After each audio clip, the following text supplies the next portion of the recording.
जोंनि खौरां इउटुब चेनेलाव नोंथांमोनखौ बरायनायजों लोगोसे गोजोन फुंबिलिनि हामलायथि हरनाय जाबाय। आफा इसोरनि अननायाव दिनैनि साना गोजोन जाथों। आसा खालामो नोंथांमोना दिनैनि रादाबखौ जोबजासिम नायगोन। जायफोरा आंनि चेनेलाव गोदान नोंथांमोनखौ चेनेलखौ साबस्क्राइब खालामनो थाखाय गुरै खावलायहरनाय जाबाय। दानिया फैदो गुबै रादाबफोराव। बावैसो आगोल गावनि मोजां मोननाय सेंग्राखौ जोबथेसालियाव सोनानै मुंदांखा जानाय एसआइ जन्मनि राभाया हमजाबाय। गावखौ हिर' दिन्थिना जिर' जाबाय जन्मनि राभाया। मख'नो गोनांदि थगायसुला राणा प्रकाशजों लोगो नांनानै गोबां सुबुंनिफ्राय लाख लाख रां जाख्ल'दोंमोन। 2018 मायथाइयाव साख्रियाव जयेन जानाय माजुलि गड़मुर थानायाव 14 सान बिजिरसालिनि जिम्मायाव जोबनानै दोननाय जाबाय। जन्मनि राभाया गावखौ दायनिगिरि नङा होननानै खौरां बिजोङाव फोरमायदों। क'क्राझार सेरफांगुरिनि नाराबारियाव मैया मोनाबिलिनि 8:30 रिंगायाव सासे फालांगिरिखौ सिनायहायै दुथांफोरा गुलि गावनानै जखम खालामो। बे जाथायाव सुनिल मण्डलआ गोब्राबै जखम जायो। बिथांखौ बङाइगाव फाहामसालियाव थिसननाय जादों।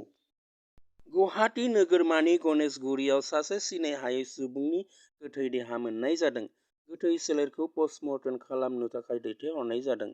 गुबुन मोनसे जाथायाव गुवाहाटी नोगोरनिनो पेटापारायाव गंसे बिल्डिंआव आखाइ आथिं खानानै दोननाय सासे सुबुंनि गोथै सोलेर मोननाय जादों। थैनाय सुबुंनि मुङा मिथुन दास होननानै मिथिनाय जादों। बेजों खामानि मावफानाय सा-7 लोगोफोरखौ पुलिसआ हमनानै दोनदों। उन्दै गथ'साखौ जिनाहारि खालामनाय रितुल आलीखौ जरहाट पुलिबरनि पुलिसफोरा हमबाय। मख'नो गोनांदि 55 बोसोर बैसोनि रितुलआ थगायनानै उन्दै हिनजावसाखौ प्रेगनेन्ट खालामदोंमोन। गुबुन फारसेथिं आरोबाव जिनाहारिनि जाथाय। शेरखान मुंनि सासे सुबुङा सासे 9 थाखोनि फरायसुलिखौ जिनाहारि खालामदों। दायनिगिरिखौ थाबैनो हमनो थाखाय दाबि दैखांदों। जखलाबन्दा पुलिसआ होसो होसो गंसे खावनानै लांनाय मोसौ गारिखौ हमदों। आसामनि केबिनेट मन्त्रिसभाखौ 9 जुन खालि सोलाय-सोल' खालामफिननाय जासिगोन।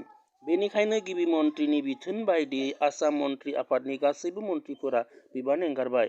कार्बि हाजो ओनसोलनिफ्राय गोदानै सासे मन्थ्रि होनाय जागोन होननानै गिबि मन्थ्रिया फोरमायदों। बिटिआरनिफ्राय सासे बर' मन्थ्रि मोनगोन होननानै मिजिं थिदों बिटिआरनि गाहाय प्रमद बर' बिथाङा। 2022 मायथाइनि मेट्रिक आनजादनि फिथाइखौ फैगौ 7 जुन खालाराव फोसावनाय जासिगोन। बे फिथाइफोरखौ मोन 14 टा वेबसाइटआव फोसावनाय जागोन। बे वेबसाइटफोरखौ होनाय जाबाय। बे लिंकआव थुनानै गासै फरायसा फरायसुलिफोरा गाव गावनि फिथाइखौ लानो हागोन। दिनैनि गुबै रादाबफोरा बेखिनियानो।